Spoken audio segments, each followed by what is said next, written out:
Hi guys, welcome to ஆல்பாதி. So இன்றைக்கி வீடியோவில் பார்த்தீங்கன்னா நம்ம பர்த்டே ட்ரெஸ் தான் ஸ்டிச் பண்ணிகிட்ருக்கோம். ஸோ இது பார்த்தீங்கன்னா அது பெருசாக இருந்துச்சு. ஸோ நான் ரெண்டாக ஃபோல்டு பண்ணிட்டேன். அதாவது என் சைஸுக்கு வந்து அந்த க்ராப் டாப் சைஸுக்கு தான் தைக்க போகிறேன் மேலே. ஸோ அதை ஃபோல்ட் பண்ணிவிட்டு மீதி வந்து பாப்பாக்கும் அதே மாதிரி ஒரு பேர் ஸ்டிச் பண்ணிடலாம், அப்படியே ட்வின்னிங் பண்ணிக்கலாம் அப்படின்னு எடுத்து வச்சுட்டேன். ஸோ இது பார்த்தீங்கன்னா க்ராப் டாப் சைஸ் அப்படிங்கிறதுனால நான் மேலே மட்டும் எடுத்து வச்சுருக்கேன். ஸோ அதை கட் பண்ணிவிட்டு மெஷர் பண்ணி எல்லாம் கட் பண்ணிட்டேன்.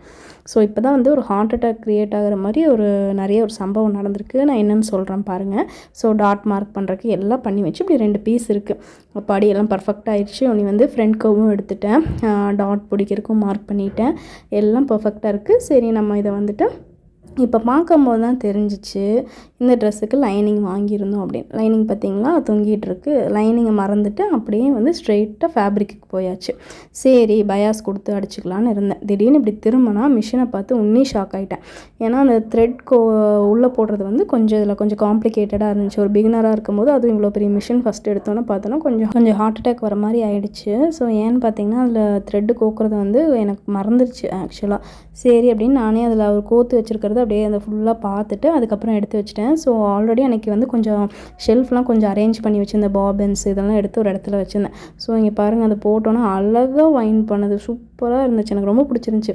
சரி, வைனிங் பண்ணிடுவோன்னு எனக்கே தெரியும், ஏன்னா அது ஈஸி. அதுக்கப்புறம் இந்த சைடு த்ரெட்டு கோக்குறது ரொம்ப கஷ்டம். சரின்னு வச்சுட்டு எல்லாம் ஸ்டெப் பை ஸ்டெப்பாக ஒன்று பண்ணிகிட்டு இருந்தேன். ஏன்னா பார்த்து வச்சுருந்தேன், அதை கழட்டும் போதே எங்கெங்கே போகுது அப்படின்னு எல்லாம் பார்த்து வச்சு ஒரு 1 or 2 minutes ஆச்சு. அதுக்கப்புறம் ஒரு 1 or 2 டைம் பண்ணோன்னா கொஞ்சம் ஈஸியாக இருந்துச்சு. எல்லாம் பண்ணி வச்சுட்டு போடுறேன், பாபின் வந்து உள்ளே ஃபிக்ஸே ஆக மாட்டேங்குது.